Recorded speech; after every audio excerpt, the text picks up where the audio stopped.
Good evening, viewers. Welcome to InfoBurst. Today we are going to talk about UK riots 2024. What happened and why it matters. Viewers, the United Kingdom is currently experiencing its most severe unrest in over a decade. The violence erupted after a tragic incident in Southport, where three young girls were killed during a dance event, leading to widespread misinformation and anti-immigration protests. These protests quickly escalated into riots across various towns and cities, targeting migrants, Muslims, and asylum seekers. On July 29, 2024, the lives of three girls, Baby King, LZ Stancombe, and Elias da Silva, were tragically cut short in a knife attack during a Taylor Swift themed dance event in Southport, a seaside town in northern England. This shocking incident left the entire country in mourning. The police quickly arrested a 17-year-old male suspect, who was later charged with murder and attempted murder. Despite the police clarification that the suspect was born in the UK and that the attack was not being treated as terrorism, false information rapidly spread on social media, falsely identifying the suspect as an Islamist migrant. This misinformation triggered violent anti-Muslim protests in Southport the very next day. A crowd gathered near the local mosque, where bricks, bottles, and other projectiles were thrown and a police van was set ablaze. Viewers, these protests, fueled by anger and fear, were not limited to Southport. The unrest quickly spread to other parts of the country, including London, Manchester, Sunderland, and Belfast.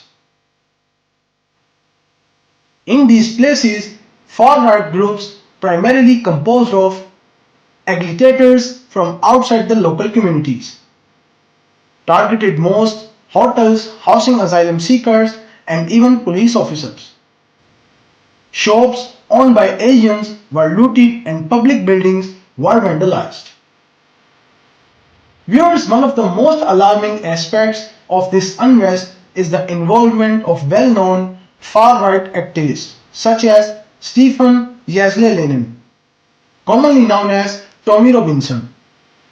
These individuals used social media platforms to amplify false claims and incite further violence. They portrayed the situation as a consequence of mass immigration and spread the narrative that migrants were responsible for the violence and crime in the UK. The rhetoric resonated with certain segments of the population, particularly those who felt that immigration was undermining British society. However, rights groups have consistently refuted these claims, pointing out that the accusations are baseless and that immigrants are not treated more favorably than other citizens. Viewers, the protests, which were initially sparked by misinformation, quickly escalated into widespread riots.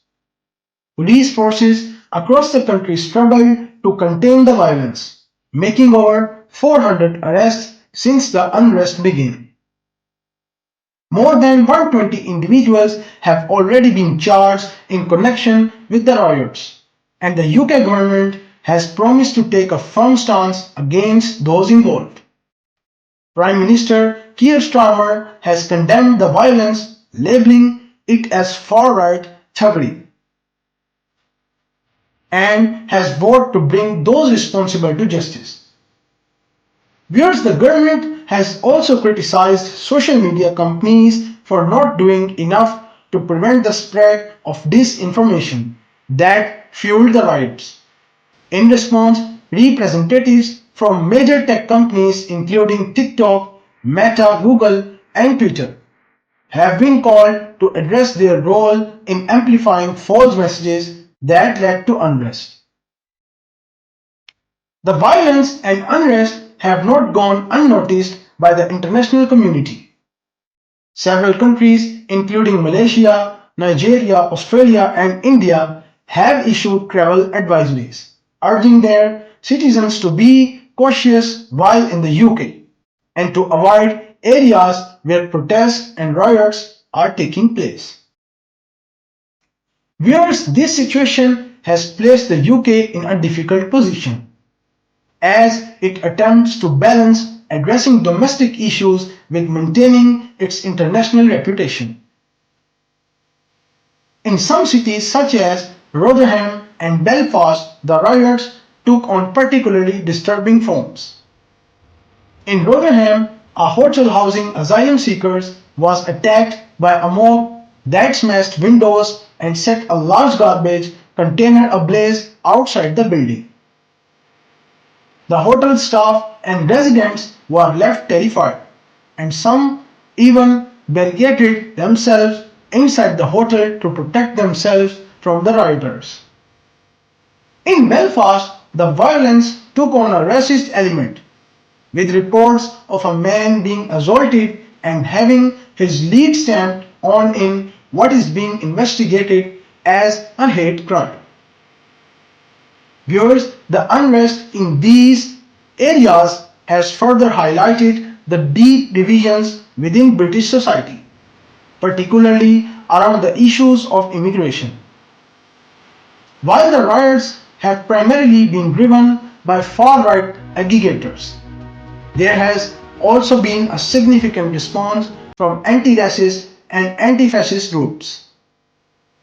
In several cities, these groups have organized counter-protests to oppose the far-right demonstrations.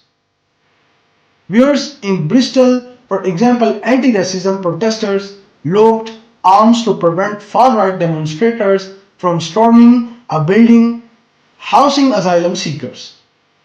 In other areas, local communities have come together to clean up after the violence and show solidarity with those affected.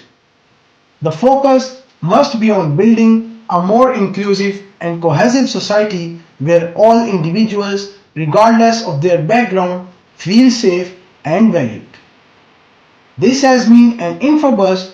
Stay informed and stay aware.